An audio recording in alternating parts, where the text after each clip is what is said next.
Olá a todos, sejam bem-vindos a mais um episódio do Café Ciência e Fé. Estamos de volta com a nossa rúbrica de mini-episódios com fé, onde analisamos questões sobre a existência de Deus, dúvidas relativas à fé e outros temas semelhantes. Relembro que se a relação da fé com a ciência é um tema que vos interessa, então não se esqueçam de subscrever, para gosto e partilhar. Tudo isto são formas de nos ajudarem a continuar e a divulgar este podcast. Mas passemos já ao episódio de hoje.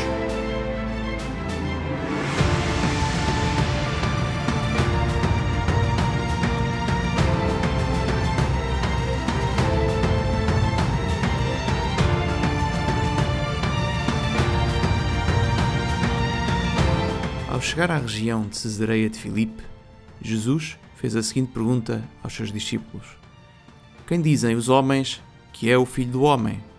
Eles responderam: Uns dizem que é João Batista, outros que é Elias, e outros que é Jeremias ou algum dos profetas. Perguntou-lhes de novo: E vós? Quem dizeis que eu sou? Tomando a palavra, Simão Pedro respondeu: Tu és o Messias, o Filho de Deus vivo. Jesus disse-lhe em resposta: És feliz, Simão, filho de Jonas, porque não foi a carne nem o sangue que te revelou, mas o meu Pai que está no céu. Também eu te digo: Tu és Pedro, e sobre esta pedra edificarei a minha igreja, e as portas do abismo nada poderão contra ela. Dar-te-ei as chaves do reino do céu, e tudo o que ligares na terra ficará ligado no céu, e tudo o que desligares na terra será desligado no céu. Depois, ordenou aos discípulos que a ninguém dissessem que ele era o Messias. Bom, Bernardo, estamos aqui a ler uma passagem muito conhecida do Evangelho de São Mateus, capítulo 16, versículos 13 a 20, e esta passagem é a passagem ideal para introduzirmos este tema de hoje, não é? Portanto, estamos aqui de volta à nossa rúbrica com fé, a rúbrica onde respondemos a questões relacionadas com a fé católica, com o conceito de Deus, neste caso especificamente sobre a fé católica, não é? E estamos aqui a responder à questão do porquê do Papa, não é?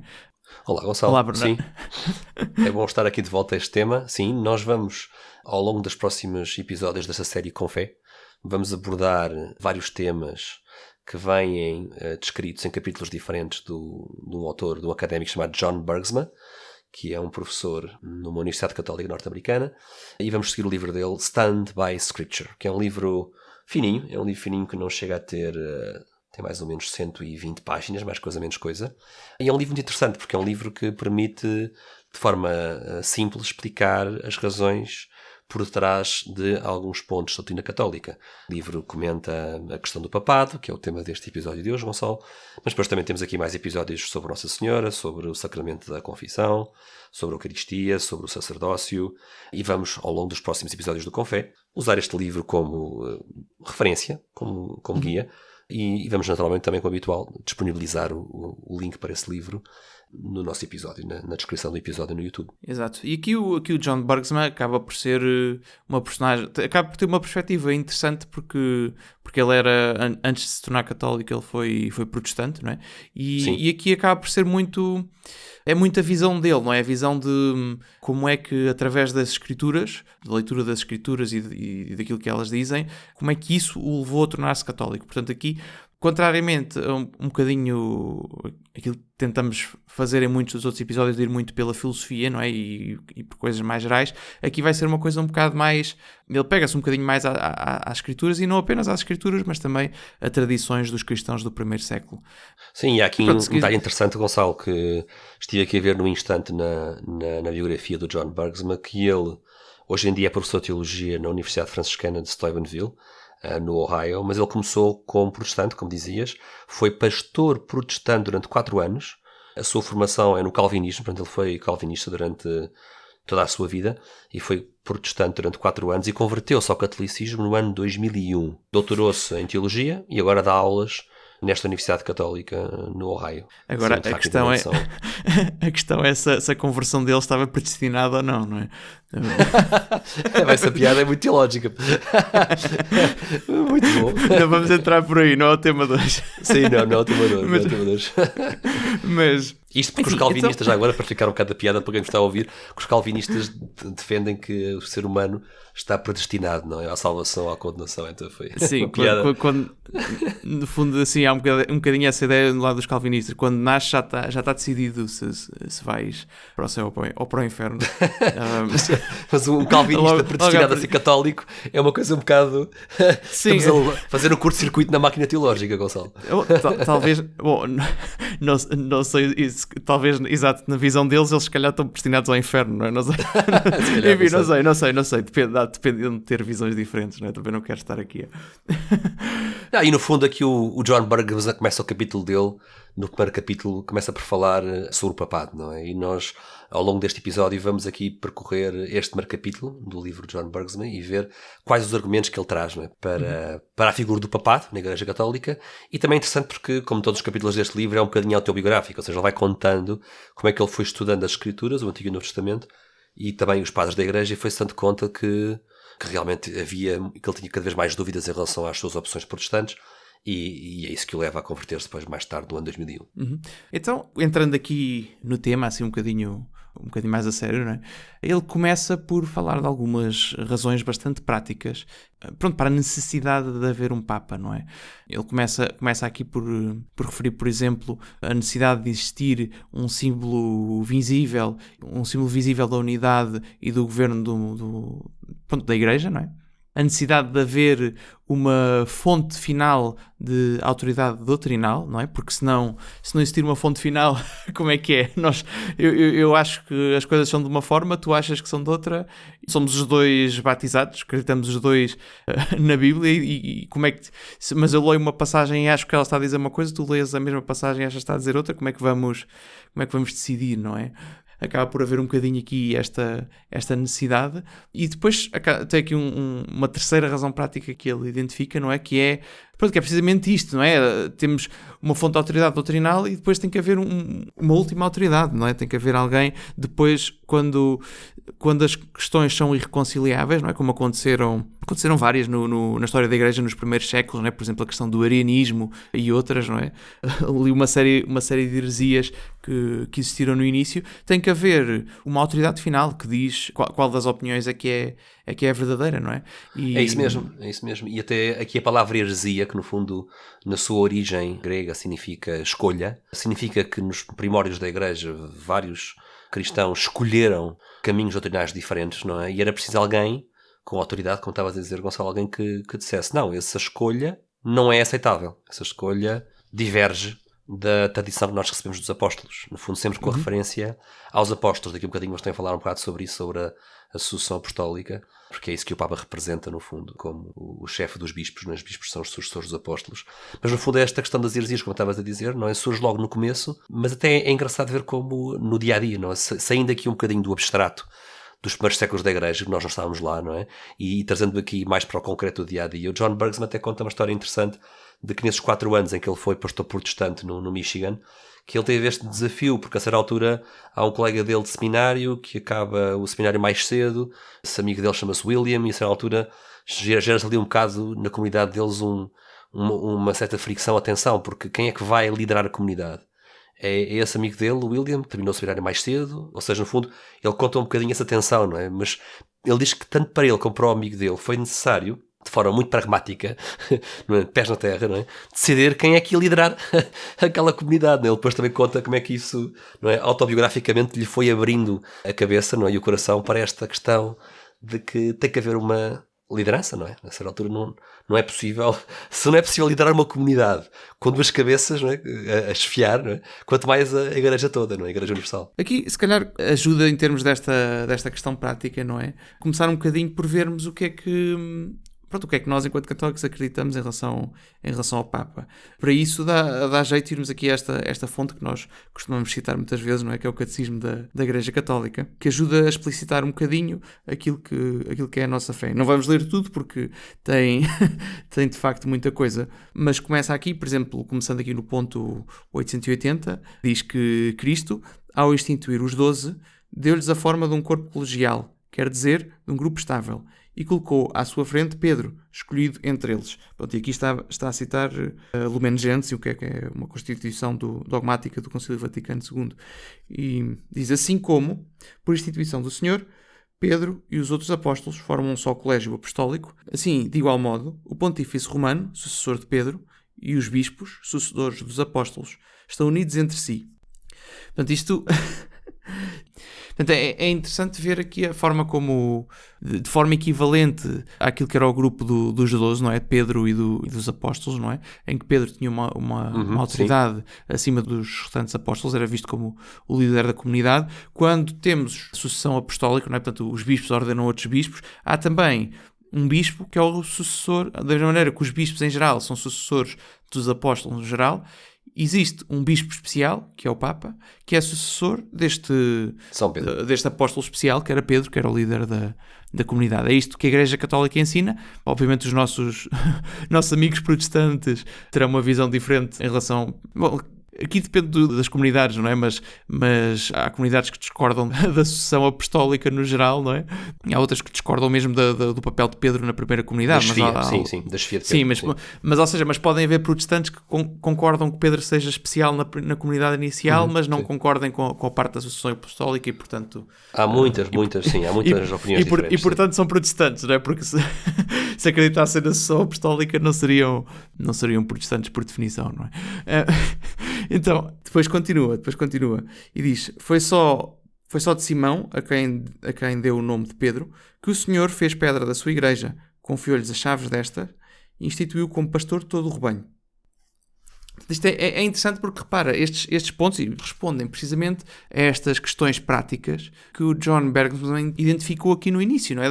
Das dificuldades que ele tinha e que sentiu na sua vida e que identificou como uma necessidade para um Papa. E não só faz isso, como vai aqui pegar, e aqui pode-se obviamente questionar esta questão, não é? Ele não só tem a parte da resposta às questões práticas, como fala aqui de que foi Cristo que instituiu as coisas desta forma. Sim, em concreto, Gonçalo, diz aqui que foi a Simão que Jesus deu o nome de Pedro e que o Senhor fez a pedra da sua igreja. Daqui a pouco vamos olhar para essa passagem com que tu começaste este episódio de hoje. Porque aqui está como tudo começou, não é? Com o próprio Jesus dar um nome muito especial a Simão, a chamar-lhe Simão Pedro, ou Pedra, com um objetivo muito concreto, não é? Como vamos ver daqui a pouco, não é? Exato, instituído diretamente por Cristo. E finalmente, quer dizer, podíamos continuar, mas aqui para efeitos de episódio curto decidimos ficar por aqui, o Papa, Bispo de Roma e sucessor de Pedro, é princípio perpétuo e visível e fundamento da unidade que liga entre si tanto os bispos como a multidão dos fiéis. Com efeito, em virtude do seu cargo de vigário de Cristo e pastor de toda a Igreja, o Pontífice Romano tem sobre a mesma Igreja um poder pleno, supremo e universal, que pode sempre, livremente, exercer. E, portanto, aqui, por exemplo, vemos uma das diferenças em relação aos nossos amigos ortodoxos, não é? Que também acreditam na sucessão apostólica, mas não concordam que o sucessor de Pedro, o Bispo de Roma, tenha este poder supremo e universal, pode exercer livremente sobre toda a Igreja, não é? Então é uma das diferenças em relação aqui aos ortodoxos. E pronto, e uma coisa que é interessante notar aqui em relação a estes e aos primeiros concílios em que se responderam a algumas heresias que foram surgindo, não é? Por exemplo, a questão do arianismo, entre outras, é que estes concílios que existiam, apesar de serem... nem sempre estava lá o Papa nem sempre estava nesses concílios, não é? Que eram reuniões dos bispos, sucessores dos apóstolos. E não era fácil viajar, não é? Na altura. Porque não era fácil viajar, exato. Mas apesar do Papa nem sempre estar lá em pessoa, havia sempre representantes papais nos concílios oficiais. E, portanto, aqueles que foram aceitos pela comunidade cristã foram só aqueles em que existiam representantes papais. Ou o Papa estava lá, ou estava lá um legado papal para... Sim, porque até houve algumas tentativas, não vale a pena entrarmos em grande detalhe aí agora, mas houve algumas tentativas de alguns bispos heréticos de fazer concílios entre eles sem representação papal, e esses concílios foram mais tarde corrigidos e condenados pelos concílios oficiais. E é interessante também ver essa dimensão. E tendo visto aqui parte daquilo que a Igreja ensina em relação ao Papa, não é? Depois há a questão do ensino, que também é uma questão importante, mas que não é o foco aqui. Acho que estamos em condições de passar um bocadinho para aquilo que são os argumentos mais bíblicos aqui do John Bergsma, não é? Porque falámos da questão prática, que ele acabou por ver na sua vida. Na sua vida de pastor, não é? Sim. Na sua vida de pastor, mas depois há a questão teórica, o que é que o fez mudar de opinião aqui em relação, pronto, com base nos textos bíblicos e noutros textos, não é? Portanto, não sei, Bernardo, se queres começar Sim, a explicar nós no fundo, ele no fundo começa por partir da passagem fundamental de Mateus 16, com que entramos neste episódio, Gonçalo, a passagem que tu leste, indo diretamente ao versículo 18, Jesus diz: também eu te digo, tu és Pedro, e sobre esta pedra edificarei a minha igreja. Em relação a isto, o John Bergsma diz que, quando ele estava no seminário, e que era muito comum nos livros que ele lia e nos autores protestantes que ele consultava, um bocado esta ideia de que quando Jesus diz sobre esta pedra, que a pedra não seria Pedro, mas a pedra seria a confissão de fé. Ou seja, quando Pedro diz nos versículos um pouco mais atrás, não é? Também leste isso há pouco, Gonçalo, na tua introdução. São Pedro diz, no versículo 16, diz: tu és o Messias, o Filho de Deus vivo. Então o Bergsma diz que muitas vezes nos protestantes identifica-se esta frase de Pedro, tu és o Messias, o Filho de Deus vivo, como a pedra sobre a qual a igreja foi fundada. Portanto, a pedra seria esta profissão de fé de Pedro e não o próprio Pedro. O que é um pouco estranho, porque se a pessoa ler diretamente o Evangelho de Mateus, não é? Parece bastante claro que Jesus está a dar a Simão o nome de Pedro. Simão, de nascimento, era o nome dele. E usa aqui o nome grego, na tradução grega, o nome Petros. Nós depois vamos também encontrar, se formos ao aramaico, que era a língua que Jesus falava, vamos encontrar a palavra pedra como Kefa. E, portanto, Kefas, ou Kefa, é ao mesmo tempo pedra e Pedro. Enquanto que, quando se traduz para grego, aparece também aqui uma discrepância. Nos Evangelhos, a dada altura, não é? Falar-se de referir-se a Pedro como Cefas. Como Cefas, sim, muitas vezes aparece-nos assim, quando nós olhamos para a tradução em português, aparece lá o Cefas. O Cefas é isto mesmo, quer dizer, é a palavra aramaica Kefa, que significa pedra. E enquanto que no aramaico, Gonçalo, não há distinção masculino-feminino quando se passa da pedra para Pedro, ou seja, é tudo Kefa, não é? Se quisermos a passagem, ficaria algo do género: tu és Kefa e sobre esta Kefa edificarei a minha igreja. Se quisermos pôr ali tu a palavra... és pedra e sobre esta pedra edificarei a minha igreja. Sim, não é? Mas... sim, não há em aramaico esta questão do masculino, mas no grego acontece isso quando o Evangelho de Mateus surge em grego e começa a circular em grego, aí já aparece algo diferente, não é? Tu és Petros, não é? Que é o masculinizar da palavra Petra para o nome próprio masculino. E sobre esta Petra edificarei a minha igreja. Isto leva, diz o Bergsma, alguns protestantes a dizer: estão a ver? A pedra é feminina, no grego, e o Petros é masculino. Não pode ser, esta passagem não pode ser sobre Pedro. Mas é preciso ter atenção que Jesus não falou certamente com Pedro em grego. Não estaria a falar grego com os apóstolos, não é? Não, e por acaso uma coisa interessante é que este tipo de argumentos muitas vezes dependem da língua que a pessoa fala, não é? Porque uma coisa interessante, por exemplo, no francês, Pierre significa pedra e significa Pedro também. Portanto, no francês é igual. É verdade, acaba por não haver essa questão. E isto depende um bocado da língua. Mas aqui um bocadinho a questão do Bergsma é que, como isto depende da língua, não é? Pedro e pedra são palavras relacionadas, claramente, mas lá está, pode haver essa coisa de uma ser feminina, pedra ser feminina e Pedro ser feminino. Temos que ir à língua original e ver se na língua original existe essa distinção, não é? Sim. E é precisamente o que ele diz que... No aramaico não há essa distinção. Mas ele também fala muito nesta questão da leitura natural desta passagem, porque diz o Bergsma que se a pessoa não estiver habituada na tradição protestante, não é, a interpretar esta passagem, fazendo da pedra a profissão de fé de Pedro, não é, a leitura mais natural para esta passagem é que realmente Jesus está a fazer de Pedro a pedra sobre a qual vai querer a sua igreja, não é? Ou seja, no fundo o que o Bergsma diz foi que se não fosse o facto de ele ter sido educado sistematicamente a negar a leitura natural, não é?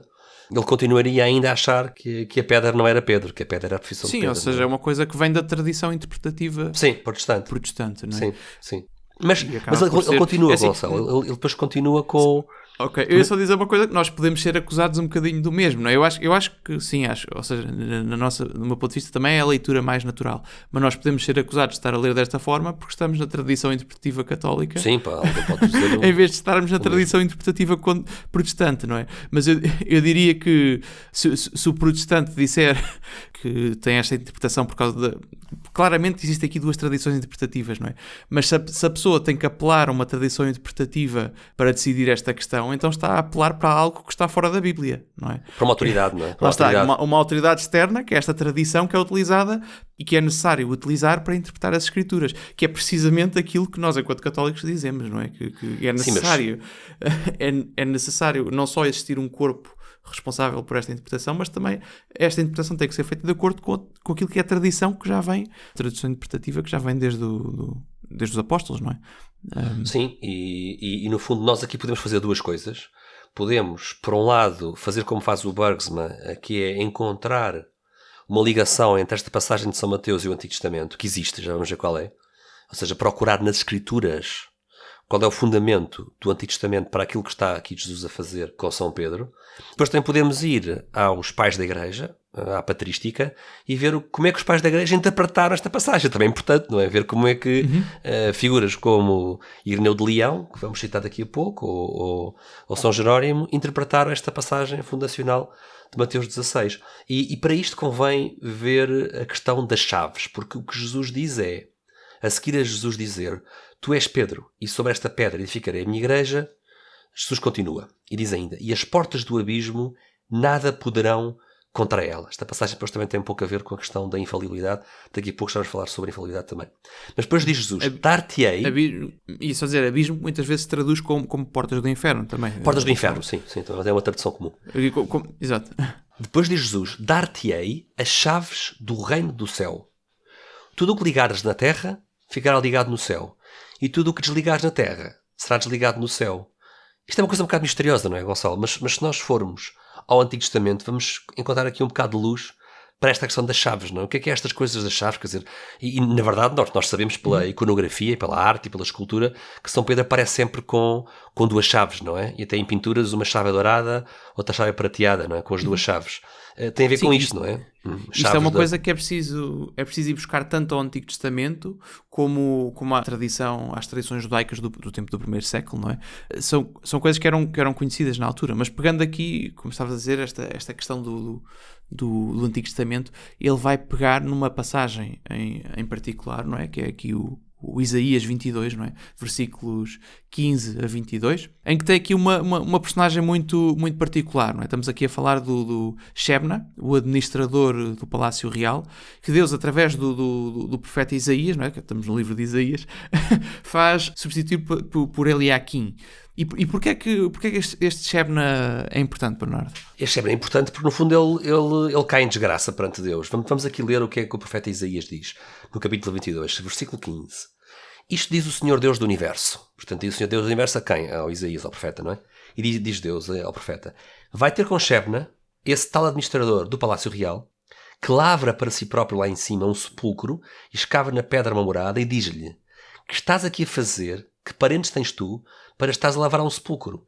Vê bem, homem forte, o Senhor vai arremessar-te de uma só vez e arrojar-te com violência. Far-te-á girar e dar voltas como um arco numa planície imensa. Ali morrerás, ali ficarão os teus coches de gala, ó vergonha da corte do teu Senhor. Portanto, isto não está a correr bem para o Shebna. Até agora isto está bastante desagradável para o Shebna. Está a correr muito mal para o Shebna. E continua o oráculo de Deus através de Isaías. Vou depor-te do teu cargo, destituir-te do teu posto.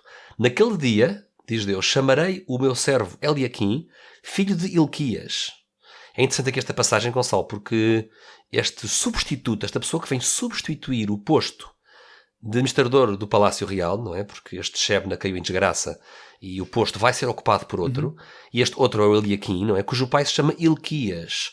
E o John Bergsman faz aqui uma nota de rodapé interessante em que ele diz, atenção que os Ilquias que aparecem nas Escrituras são todos sacerdotes. É interessante, não é? Porque aparece aqui este substituto, muito provavelmente é da família sacerdotal. E continua o oráculo. Vesti-lo-ei com a tua túnica, cingi-lo-ei com a tua faixa. E aqui mais uma vez túnica e faixa, não é? Chamam a atenção à questão sacerdotal, não é? Túnica do sacerdote. E as vestes litúrgicas. As vestes do sacerdote, exatamente, é isso mesmo. Porém nas suas mãos o teu poder. Portanto, o poder de Shebna vai passar para as mãos de Eliaquim. Será como pai para os habitantes de Jerusalém, para o povo de Judá. E agora vem aqui o versículo final aqui para a nossa citação, que é o mais importante, o versículo 22, diz: Porei sobre os seus ombros a chave do palácio de David. O que ele abrir, portanto, ele aqui, não é? O que ele abrir, ninguém fechará. E o que ele fechar, ninguém abrirá. Portanto, isto é claramente o paralelo no Antigo Testamento daquilo que Jesus está a dizer. Mateus, não é? Exatamente, está a dizer a Pedro em São Mateus 16. Não é? E é interessante porque o que esta passagem nos mostra é que existia esta personagem, não é? Este cargo. Portanto, aqui estamos a ver alguém para quem isto correu mal, não é? Mas o essencial é que existe este cargo, não é?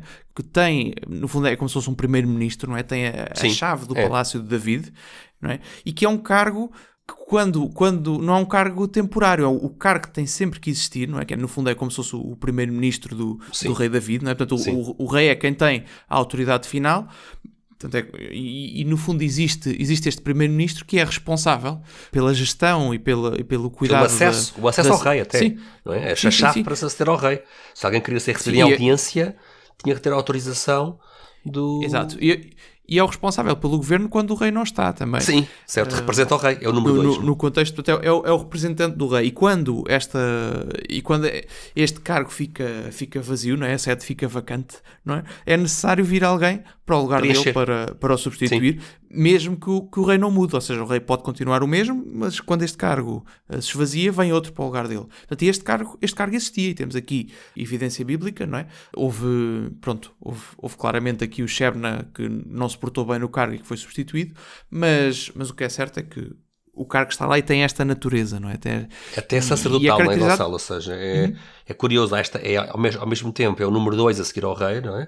Mas ao mesmo tempo é alguém que está vestido de autoridade sacerdotal, não é? Isso é interessante. Exato. E temos aqui este tipo de coisa é uma tipologia, não é? Quando tu tens imagens no Antigo Testamento que são, no fundo, uma previsão não é a palavra certa. É prefiguração, uma prefiguração. Exato, prefiguração daquilo que vai acontecer na nova aliança, não é? E portanto aqui temos Jesus, que é o novo David, não é? O novo está no trono, senta-se no trono de David, não é? E à semelhança daquilo que era o reino na antiga aliança, que tinha esta personagem que era o primeiro-ministro, que era o responsável pela administração quando o rei não estava, na nova aliança existe esta personagem na mesma, que é o que tem as chaves, e claramente Jesus, nesta passagem de São Mateus, está a colocar Pedro nesta posição. Sim. E é uma posição que, enquanto Jesus for rei, que será para toda a eternidade, não é? Este cargo existe e a pessoa vai sendo, quando a pessoa morre ou sai da sua posição, é substituída. Sim, há aqui uma série de paralelos, Gonçalo. Podemos ver que, no fundo, com a destruição do templo de Jerusalém, não é? O novo templo está onde está cada Igreja Católica. Na Igreja Católica é o cumprimento do reino de David. E tal como David tinha o seu trono na Jerusalém terrestre, não é? Onde o rei David e a sua descendência reinavam, não é? Jesus, que subiu aos céus, tem o seu trono na Jerusalém celeste. Mas deixou aqui na terra um vigário, não é? Deixou cá na terra um número 2 que o representa aqui na Terra, não é? É muito interessante ver como a doutrina do papado é muito bíblica, não é? Tem raízes bíblicas muito profundas, não é? Nestas tradições do reino de David, não é? Exato. Quem também tem trabalho muito interessante nesta área é o Scott Hahn, que também era protestante e se converteu, e o Brand Pitt, que nós já aqui falámos. Já falámos também. Pronto, o Brand Pitt foi sempre católico, mas ele é muito bom nesta questão das tradições judaicas do tempo... Sim, de fazer a ponte entre o Antigo e o Novo, não é? De fazer a ponte entre o Antigo Testamento e o Novo, e as tradições judaicas antigas e como é que isso impacta a nossa leitura das Escrituras. E aqui é interessante, Gonçalo, que nós podemos passar da questão das chaves, não é? Que este número 2 do palácio tem, não é? Para dar acesso ao rei. As chaves depois também vão ter uma ligação com os conceitos, ou seja, o conceito de abrir, de trancar e destrancar da chave, não é? Depois também tem aqui uma ligação com os outros conceitos, irmãos, de ligar e desligar, não é? Aquilo que Jesus diz, não é? Que tudo o que Pedro ligar na terra será ligado no céu e vice-versa. Esta questão de ligar e desligar para os judeus, Gonçalo, tinha um significado muito concreto, não? Ainda hoje em dia, quando os judeus interpretam a lei de Moisés, há esta questão, há este conceito de autoridade interpretativa que eles chamam o halakha. O halakha que vem do verbo halak, que deve ser interpretado no sentido de conduta. E no fundo, halakha é interpretar a lei de Moisés para saber como conduzir a nossa vida. E isto não é qualquer pessoa que faz, não é? Tem que ser alguém com autoridade para poder sacar da doutrina as aplicações práticas, não é? E entre os judeus é isto que significa ligar e desligar, ou seja, esta autoridade judaica liga o fiel a uma obrigação ou a uma proibição, mas também desliga-o se for caso de relaxar essa obrigação ou essa proibição. Portanto, esta questão de ligar e desligar também está muito relacionada com a autoridade para interpretar as Escrituras. Uhum. E é engraçado, agora que dizes isso, há uma... Não me estou a lembrar qual é, mas eu sei que há uma passagem nos Evangelhos em que Cristo diz precisamente isso e reconhece a autoridade das estruturas judaicas. Ele critica bastante os fariseus e os saduceus, etc. Portanto, existem várias passagens assim. Mas eu lembro-me, agora não me lembro qual é, mas sei que há uma passagem em concreto em que Cristo diz façam o que eles dizem, mas não façam o que eles fazem, ou algo dos Sim, céus. porque eles no fundo eles são doutores, palavras não é? para este efeito. Sim, porque eles, no fundo, o que acontece? Eles têm autoridade interpretativa. Sim. Eles sentam-se na cátedra de Moisés para ensinar. Portanto, tem este ofício Tem esse poder, não é? Esse do ofício, ensino. não é? Tem o poder de ensinar e tem este poder interpretativo, não é? Que era reconhecido no judaísmo do primeiro século. E, no fundo, a visão da igreja primitiva e que passa para aquilo que nós hoje acreditamos enquanto católicos, é que esta comunidade cristã primitiva era a continuação do verdadeiro judaísmo da sua época, não é? Portanto, esta autoridade interpretativa que estava nos sacerdotes e nas classes que ensinavam, não é? Naquela altura, No tempo, passou sim. para os católica, clérigos, sim. para os bispos e, por extensão, para os sacerdotes que ensinam em nome dos bispos. E no fundo, esta autoridade interpretativa passa para uma nova estrutura que é correspondente Sim, ou seja, no fundo, à antiga não fica um estrutura, vazio. mas na nova aliança. O que estás a dizer é que não ficam um vazio. Ou seja, no fundo, com o fim do templo e com o fim da autoridade do templo, do sacerdote do templo, não é? Vai surgir uma nova autoridade, que é a Igreja Católica, o Papa e os bispos unidos ao Papa. No fundo, essa é a nova estrutura que vai fazer esta questão da Halakha. Lá está, que inicialmente são os apóstolos e Pedro, não é? Como chefe dos apóstolos, e depois eles transmitem esta autoridade aos seus sucessores, à semelhança do que era esta transmissão da autoridade no Antigo Testamento. E o cargo de Pedro não fica vacante. Não acaba com Pedro, como estávamos a ver há pouco, não é? O Shebna é substituído e também este chefe do palácio administrador do palácio também era substituído quando morria, imaginamos nós, não é? E tal e qual como acontece com o Papa, ou seja, é um cargo que não é suposto terminar com o primeiro ocupante, não é? Continua, é um cargo que continua para lá de Pedro. Eu também achei piada, interessante, Gonçalo, estavas a referir aí como Jesus criticava as autoridades dos fariseus e dos doutores da lei. E é interessante também nós vermos isto, tal como Jesus diz que os doutores da lei têm autoridade para ensinar, no entanto, a sua às vezes portam-se mal. a sua halak, a sua conduta, não é? A sua conduta não é para imitar, não é? Repara como isto é interessante, e há aqui uma ligação interessante, com Isaías 22, porque há bocado estávamos a ver Deus, não é? Através de Isaías, a dizer precisamente que Shebna tinha uma conduta errada, certo? É claríssimo, não é? E isto é interessante para nós às vezes respondermos quando aquele nosso amigo, aquele nosso familiar diz: mas porquê que eu ia ir para a Igreja Católica, não é? Aquilo é só bandidos e malfeitores. Bom, é um bocado um exagero, não é? Mas é evidente que nós sabemos que há... A resposta normalmente há sempre lugar para mais um, não é? É uma boa resposta, não é? Há sempre lugar para mais um. Mas repara como agora estava aqui a pensar nisto que é interessante, ou seja, nós temos infelizmente muitos maus exemplos, não é? De bispos, até de alguns papas, não é? Ao longo da história, mas quer dizer, isto não é novidade, não é? Tal como Shebna também foi um mau vigário, não é? Do palácio quando exerceu o seu poder, e tal como os doutores da lei, a quem Jesus não nega a autoridade de doutores da lei, mas critica a sua conduta, não é? Interessante, ou seja, as coisas são diferentes. O ser humano pode ter um cargo e uma obrigação e uma autoridade interpretativa e, no entanto, ter uma conduta indigna desse cargo, não é? O ser humano é o que é o que nós todos somos. Sim, mas enquanto está no cargo tem a autoridade. Sim, ou seja, a má conduta não corresponde. Sim, a má conduta não elimina o cargo que lhe foi dado e a autoridade que lhe foi dada, não é? Isso é interessante. E agora, Gonçalo, íamos fazer aqui no fundo, como sugestão, dar aqui 6 passos, ou seja, um argumento em 6 passos, que o John Bergsma coloca no final do capítulo 1 do seu livro, para vermos como é que passamos das escrituras até a esta figura do papado, quem é que é o Papa, não é? Exato. Então vamos começar aqui com o primeiro. No primeiro passo, o John Bergsma, no fundo, diz que Jesus quer uma unidade visível para a sua igreja. Queres ler aqui, Gonçalo, uma justificação em São João, capítulo 17? versículos Ok, 20 a 21. Então ele, como estavas a dizer, nessa passagem, Jesus diz o seguinte: não rogo só por eles, mas também por aqueles que hão de crer em mim, por meio da sua palavra, para que todos sejam um só, como tu, Pai, estás em mim e eu em ti, para que assim eles estejam em nós e o mundo creia que tu me enviaste. Portanto, repara aqui também numa coisa interessante, não é? Portanto, esta unidade é importante para o mundo crer, não é? Porque se nós não estivermos unidos, vai ser ocasião de escândalo. Sim, é uma questão visível, é uma questão de visibilidade, não é? É uma unidade visível. Sim. Se não houver esta unidade visível, vai ser um escândalo para os que estão fora e para muitos que estão dentro, não é? E isto afasta as pessoas de Deus, não é? Portanto, daí a importância desta unidade, não é? Sim. No fundo, Jesus quer que haja uma figura da unidade que seja visível, mas também há uma ordem concreta de que essa unidade seja através de Simão Pedro, não é?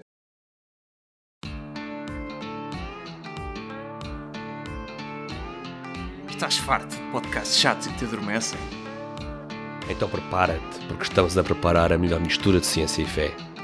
Subscreve agora e deixa para trás os teus problemas de café. E não se esqueçam de pôr gosto e partilhar.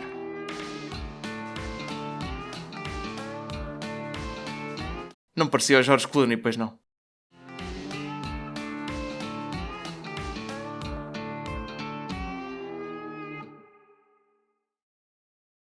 Então vamos ver agora Gonçalo João 21, versículos 15 a 19.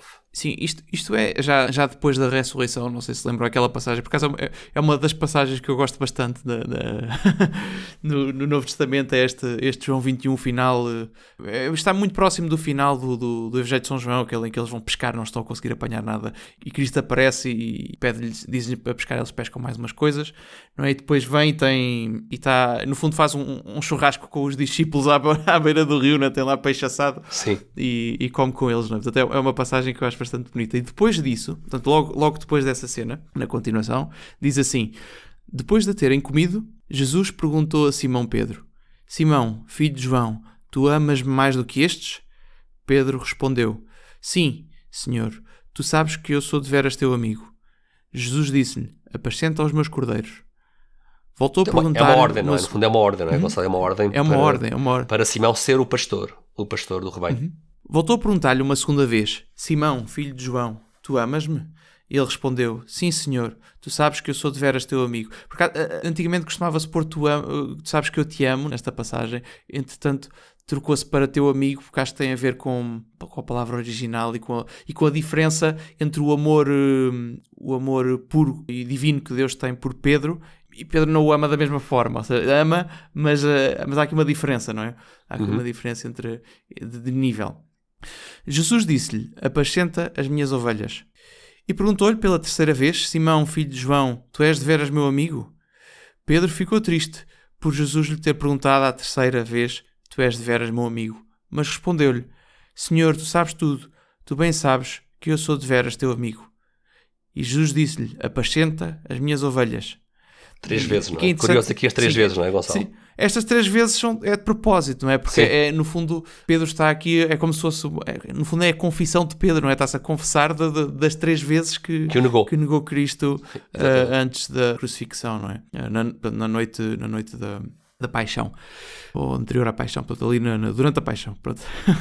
e logo a seguir, Cristo diz-lhe: em verdade te digo, quando eras mais novo, tu mesmo atavas o cinto e ias para onde querias, mas quando fores velho, estenderás as mãos e outro te há de atar o cinto e levar para onde não queres. Isto, no fundo, é a profecia de como é que Pedro iria morrer, não é? Sim, uma profecia que Pedro, de acordo com a tradição, não é? Pedro foi martirizado em Roma, não é? Foi crucificado de pernas para o ar, porque não quis ser crucificado normalmente, não se sentia digno de morrer da mesma forma que Cristo, não é? E isto no fundo, é uma profecia desse martírio. Mas é interessante esta ordem que Cristo dá a Pedro, por 3 vezes, não é? Apascenta os meus cordeiros, apascenta as minhas ovelhas, apascenta as minhas ovelhas. Sim. Portanto, diz isto 3 vezes, não é? Portanto, é bastante claro que Pedro é aqui tem este papel preponderante e é o responsável por apacentar os cordeiros e as ovelhas. No fundo, neste primeiro passo, não é? Neste argumento do Bergsman, não é? Jesus claramente deseja essa unidade visível na figura de Pedro, não é? No seu segundo passo, no seu segundo passo, o que diz o Bergman, há aqui um passo seguinte, que é esta unidade visível, para perpetuar-se ao longo do tempo, requer um posto permanente com sucessão. Foi o que há pouco nós dissemos. E em relação a esta sucessão, o Bergman refere a passagem de Isaías, que nós já lemos, não é? Sobre o Shebna e sobre esse cargo do chefe do palácio, não é? Que é um cargo de sucessão. E depois também dá aqui um exemplo do livro dos Atos dos Apóstolos, capítulo 1, versículos 15 a 26, que no fundo mostram os primeiros tempos da Igreja Apostólica após a subida de Jesus aos céus. E queres aqui ler, Gonçalo, vamos ler aqui a passagem dos Atos, capítulo número 1, 15 a 26. Exato, então estamos aqui nos primeiros tempos da Igreja e a passagem que estavas a dizer diz o seguinte: por aqueles dias, Pedro levantou-se no meio dos irmãos, encontravam-se reunidas cerca de 120 pessoas, e disse: Irmãos, era necessário que se cumprisse o que o Espírito Santo anunciou na Escritura pela boca de David a respeito de Judas, que foi o guia dos que prenderam Jesus. Ele, efetivamente, era um dos nossos e tinha recebido uma parte do nosso ministério. Esse homem, depois de ter adquirido um terreno com o salário do seu crime, precipitou-se de cabeça para baixo, rebentou pelo meio e todas as suas entranhas se espalharam. Bastante gráfica aqui a descrição. Sim. A descrição que Pedro faz do que aconteceu a Judas. Estou a rir, mas não tem graça. Enfim, o facto chegou ao conhecimento de todos os habitantes de Jerusalém, a tal ponto que esse terreno foi chamado na língua deles Akeldama, que quer dizer campo de sangue. Portanto, como também é referido nos Evangelhos em relação a este tópico. Este local, não é? Sim. Está realmente escrito no livro dos Salmos: fique deserta a sua habitação e não haja quem nela resida. E ainda receba outro o seu encargo. Portanto, muito importante isso, não é? Muito importante a citar o livro dos Salmos. E continua Pedro: portanto, de entre os homens que nos acompanharam durante todo o tempo em que o Senhor Jesus viveu no meio de nós, a partir do batismo de João até ao dia em que nos foi arrebatado do alto, é indispensável que um deles se torne connosco testemunha da sua ressurreição. Designaram 2, José, de apelido Barsabás, chamado Justo, e Matias. Fizeram então a seguinte oração: Senhor, tu que conheces o coração de todos, indica-nos qual destes 2 escolheste para ocupar no ministério apostólico o lugar abandonado por Judas, que foi para o lugar que merecia. Depois tiraram à sorte, e a sorte caiu em Matias, que foi incluído entre os 11 apóstolos. Portanto, notar aqui ou seja, já nos Atos dos Apóstolos temos aqui esta questão de se alguém perdeu o cargo, é necessário vir outro para o Aliás, a expressão que tu leste mesmo aqui é ocupar no ministério apostólico o lugar abandonado por Judas. Não é interessante? Portanto, no fundo, se até os 12 têm um cargo, se um destes menores apóstolos não tem um cargo que tem que ser ocupado quando fica vago, quanto mais Pedro, não é? Pedro, claramente, como um dos 12 e o chefe dos 12, é um cargo que tem que ser ocupado. Portanto, nós estamos a ler esta passagem para precisamente vincar esta questão aqui do receba outro o seu encargo, não é? Estes cargos têm que ser ocupados de forma perpétua. Até aquele que traiu Jesus, não é? Portanto, ele não está a dizer que Judas perdeu a autoridade por ter traído Jesus, não é? Ele, mas como abandonou o cargo... Sim, agora tem que outro ocupar. Tem que ser substituído. Eu não resisto, Gonçalo, também a dizer aqui uma coisa interessante, não é? Que é, para aqueles que costumam dizer hoje em dia que o inferno está vazio, reparem bem o que é que Pedro aqui diz, não é? Diz que Judas foi para o lugar que merecia. É aqui uma expressão, agora a ler isto, estava aqui a lembrar, olha que porque às vezes são modas, não é? Agora é esta moda teológica de por vezes dizer-se, não é? Que se calhar Judas salvou-se, não é? Quer dizer, mas a opinião acerca do destino de Judas é um bocado negra, não é? Já logo aqui em São Pedro, não é? Pelo menos bons indícios não são bons, parecem não haver. São bons, não parecem haver, não é? Então, isto aqui é o segundo passo do nosso argumento, ou seja, não só Jesus quer um princípio de unidade, que foi o primeiro passo, como também é este caráter de um cargo perpétuo que tem que ser ocupado quando fica vago, não é? Que é o segundo passo do nosso argumento. No terceiro passo do argumento, diz o Bergman, a função deste pastor, chefe do rebanho, é manter a unidade, e em relação a isto, John Bergman dá aqui o exemplo dos Atos dos Apóstolos, capítulo 15, versículo 7 a 11, em que mais uma vez vamos ver o que é que Pedro diz. Gonçalo, queres ler aqui? Portanto, depois de longa discussão, Pedro ergueu-se e disse-lhes, portanto, está a haver aqui um padrão, não é? Pedro normalmente levanta-se É curioso, não é? Sim. Engraçado, engraçado. Estão à palavra, não é? Se bem que é mais ou menos expectável, não é? Se queres ser ouvido, às vezes tens de te levantar. Sim, tens de levantar, isso é verdade. Não há microfone. Irmãos, sabeis que Deus me escolheu, desde os primeiros dias, para que os pagãos ouvissem da minha boca a palavra do Evangelho e abraçassem a fé. E Deus, que conhece os corações, testemunhou a favor deles, concedendo-lhes o Espírito Santo como a nós. Não fez qualquer distinção entre eles e nós, visto ter purificado os seus corações pela fé. Porque tentais agora, querendo impor aos discípulos um jugo que nem os nossos pais nem nós tivemos força para levar. Além disso, é pela graça do Senhor Jesus que acreditamos que seremos salvos, exatamente como eles. E esta passagem, Gonçalo, é a passagem do famoso Concílio de Jerusalém, a primeira reunião apostólica de que há história, em que havia uma discussão se os gentios, se os que não eram hebraicos, deviam ou não cumprir os mandamentos da lei mosaica, da lei de Moisés, não é? E levam esta discussão aonde? À decisão de Pedro. Pedro tem aqui a última palavra, não é? E Pedro, no fundo, vem dizer que Deus não faz distinção entre os judeus e os gentios, porque concedeu-lhes o Espírito Santo, não é? Tal como concedeu aos judeus, também concedeu o Espírito Santo aos gentios. E no fundo determina-se neste primeiro concílio que, nomeadamente a circuncisão e outras obrigações judaicas, não são obrigatórias, não são aplicáveis aos gentios. E é interessante que quem termina a discussão é Pedro. Logo no versículo a seguir diz: toda a Assembleia ficou em silêncio e se pôs a ouvir Barnabé e Paulo a descrever os milagres e prodígios que Deus realizara entre os pagãos por intermédio deles.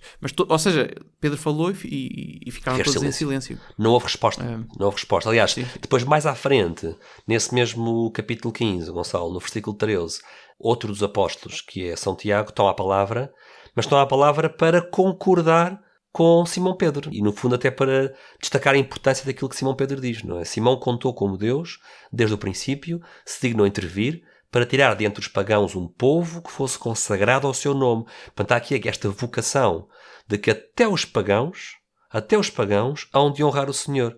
E vai buscar inclusive, São Tiago vai buscar inclusive aqui as palavras dos profetas, não é?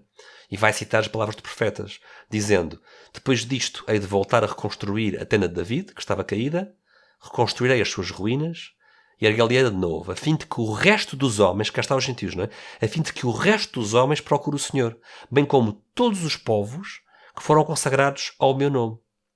Por isso, diz São Tiago, sou da opinião, portanto, repara como aqui Tiago não está a decretar nada, não está a dar a opinião dele, que é igual à de Pedro, já é igual a de Pedro, sou da opinião de que não se deve importunar os pagãos convertidos a Deus.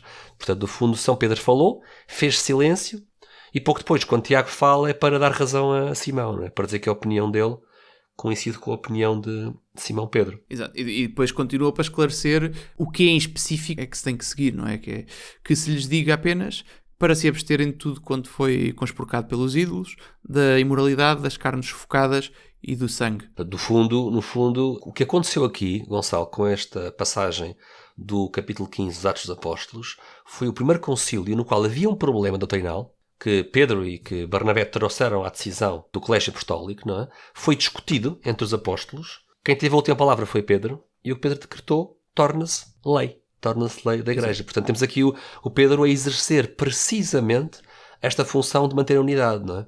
E no quarto passo do argumento do Bergsma, o que ele diz é, de uma forma lógica, não é? Só se pode manter a unidade se a pessoa que mantém a unidade tiver o poder de adjudicar estes debates doutrinais, não é? E distinguir estes conflitos, que foi exatamente o que vimos aqui acontecer, Gonçalo. Tu até referiste a questão do silêncio, não é? A Assembleia ficou em silêncio, o discurso de São Pedro encerra o debate doutrinal. Portanto, só é possível haver uma fonte de unidade se essa pessoa tiver o poder para encerrar o debate, não é? Para não haver mais discussão. Não é? Exato. Temos até aqui, é interessante trazer aqui, por exemplo, um testemunho dos padres da Igreja, Gonçalo, de Santo Ireneu de Leão. Estamos a falar de algo no final do século II, no seu livro Contra as Heresias, no livro 3º, capítulo 3, nós vemos aqui este pai da Igreja a atestar precisamente o papel do Papa. E, no fundo, diz ele, vou agora citar, diz ele está a falar acerca da tradição apostólica, não é?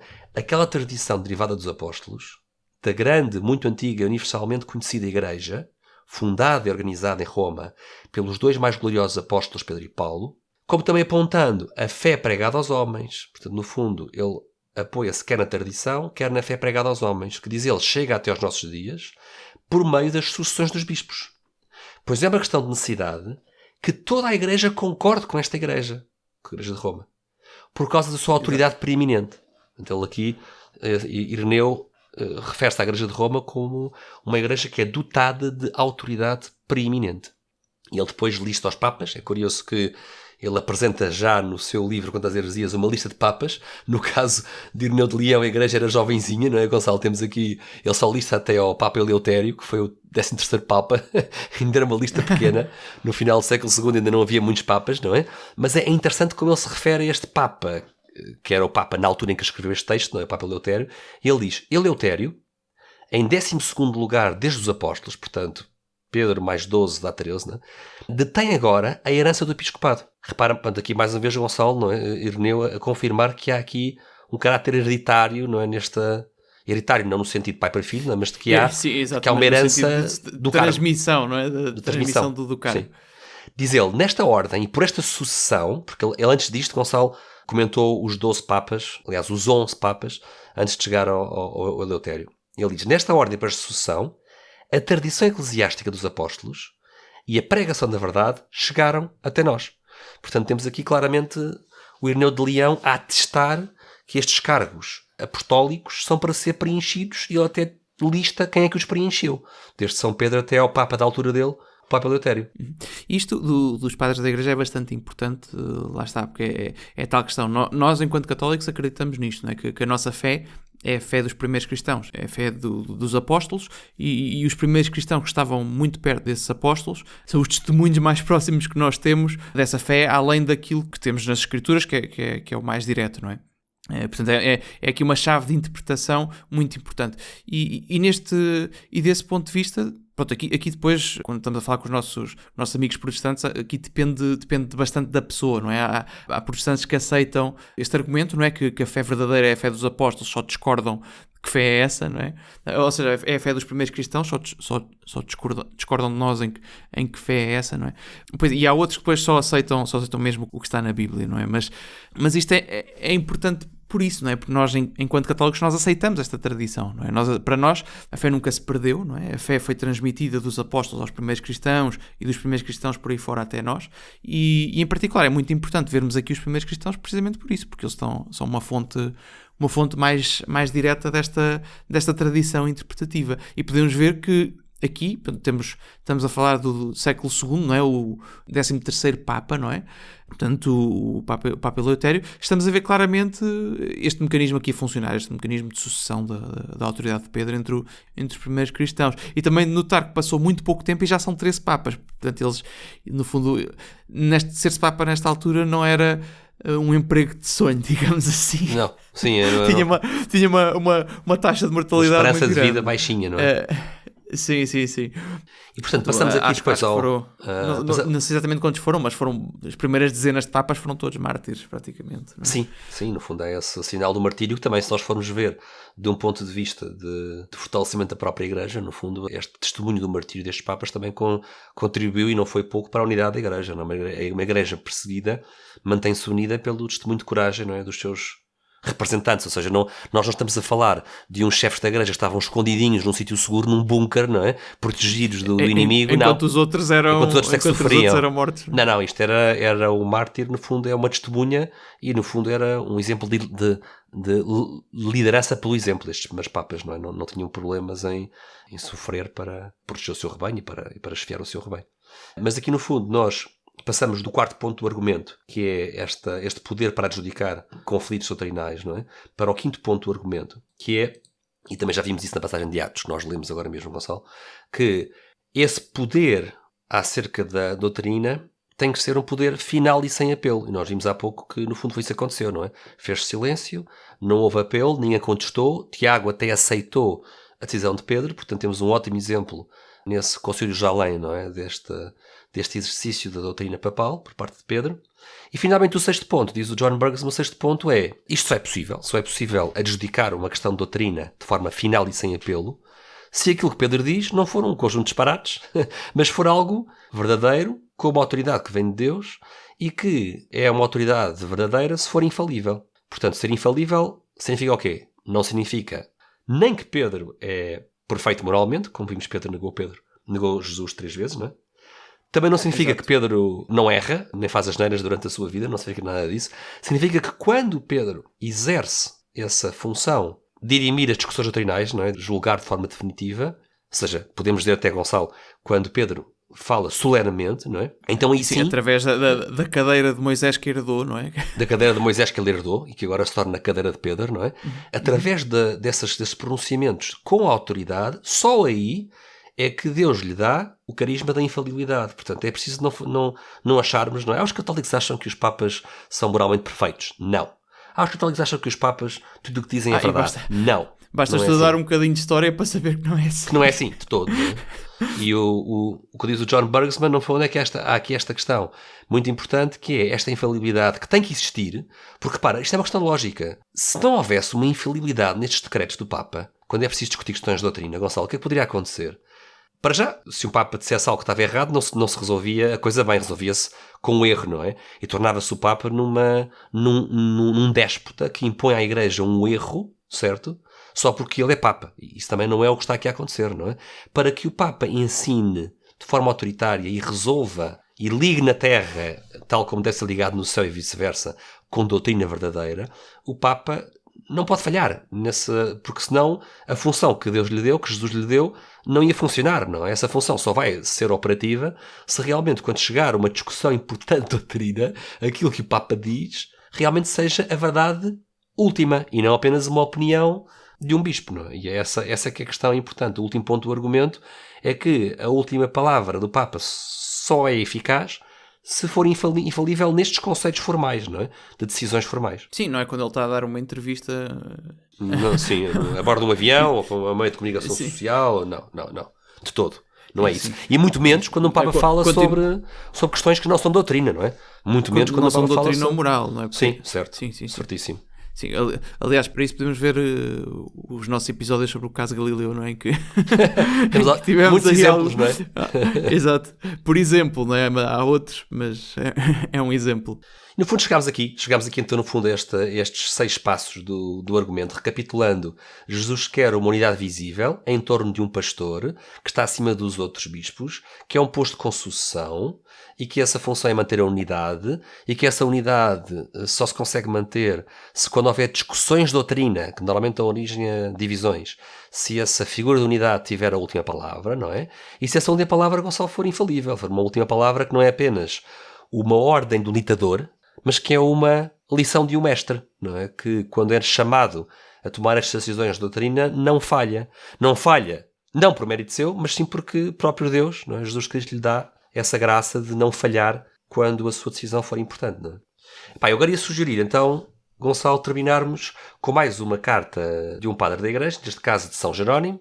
São Jerónimo foi o primeiro grande tradutor da Bíblia para o latim, e vamos ver o que é que São Jerónimo diz numa carta ao Papa Damaso I acerca do papel de São Pedro e do Papa. Esta carta é escrita cerca do ano 376.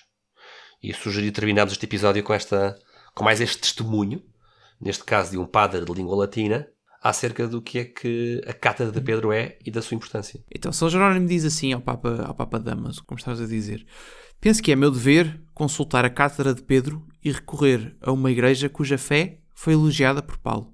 Apelo, por alimento espiritual, à igreja de onde recebi a vestimenta de Cristo. As minhas palavras dirigem-se ao sucessor do pescador, ao discípulo da cruz. Como não sigo nenhum líder exceto Cristo, não me comunico com ninguém além da sua bem-aventurança, isto é, com a cátedra de Pedro. Pois esta, eu sei, é a rocha sobre a qual a igreja está construída. Isto é o que diz aqui São Jerónimo. São Jerónimo, Gonçalo, não tinha dúvidas nenhumas que a rocha era Pedro, não é? Que a rocha não era... Exato.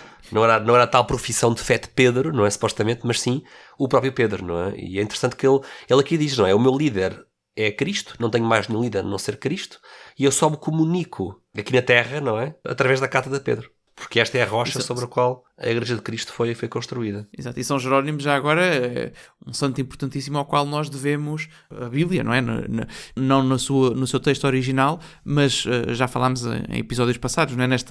Nesta quebra que houve com a queda do Império Romano entre o Oriente e o Ocidente, em que se perdeu o conhecimento do grego, pelo menos na generalidade, perdeu-se o conhecimento do grego no Império Ocidental, e São Jerónimo teve este papel importante no século IV, portanto aqui bastante cedo, de traduzir a Bíblia para o latim, não é? E, portanto, numa tradução que foi a Vulgata, que foi utilizada durante séculos. Sim, isto foi um pedido do Papa Damaso. O Papa Damaso pediu a São Jerónimo que fizesse esta tradução para o latim. Foi um trabalho de anos e anos. E, portanto, durante séculos, a Bíblia que foi utilizada pelos cristãos do Ocidente foi a Bíblia de São Jerónimo, não é?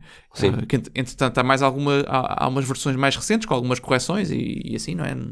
Natural, mas teve este papel importantíssimo para que os cristãos tivessem acesso às escrituras. Sim, precisamente. Aliás, quando se fala em Vulgata Latina, é precisamente esta tradução da Bíblia para o latim que o São Jerónimo elaborou entre o final do século IV e o começo do século V. Exato. Tanto que a tradução atual é a Neo-Vulgata, não é? Que é a nova Vulgata, mas também por referência a esta Vulgata. Esta tradição. Que... Sim, porque, entanto, claro que a arte de tradução dos textos sacros hoje em dia é uma ciência muitíssimo mais sofisticada do que no tempo de São Jerónimo, naturalmente, e as traduções foram-se melhorando ao longo do tempo, não é?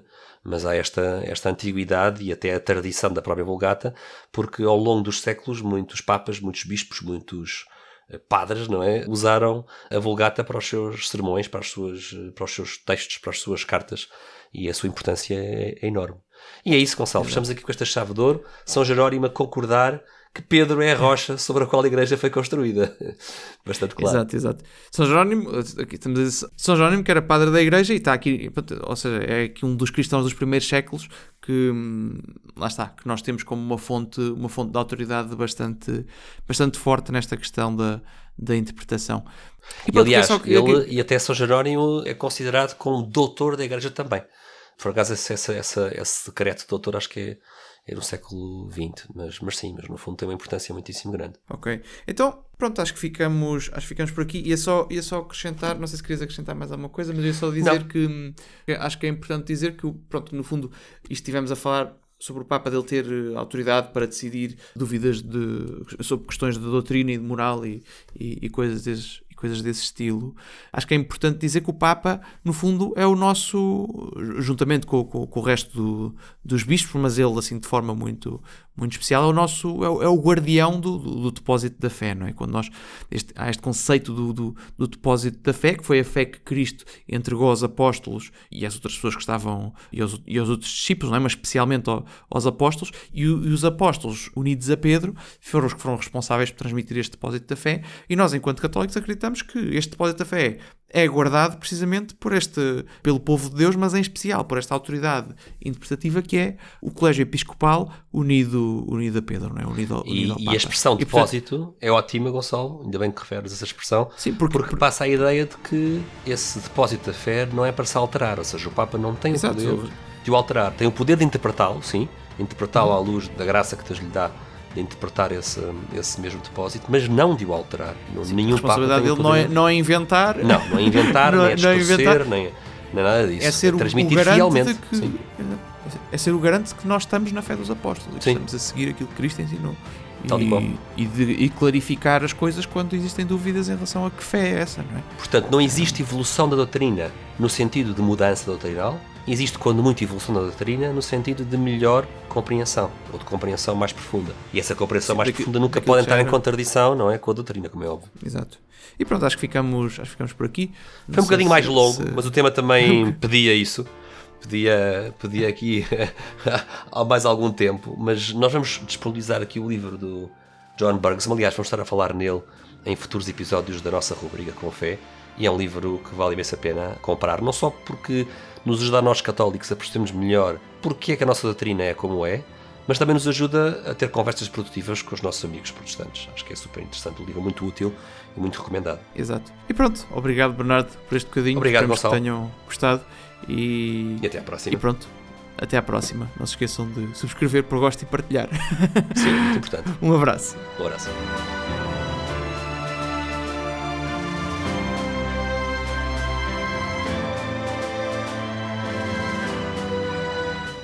E foi mais um mini episódio da rubrica Com Fé. Esperemos que tenham gostado. E não se esqueçam, se gostaram deste episódio e se têm outras questões semelhantes, podem enviá-las para o nosso e-mail ou colocá-las através das caixas de comentários do YouTube. Nós teremos todo o gosto em responder assim que nos for possível em episódios semelhantes a este. Lembro que se a relação da fé com a ciência é um tema que vos interessa, então não se esqueçam de pôr gosto, comentar e partilhar este episódio. Tudo isto são formas de nos ajudarem a continuar e a divulgar o Café Ciência e Fé. Por agora é tudo. Voltamos em breve com novos temas, sempre a mostrar a harmonia entre a fé e a razão. Até lá, fiquem bem.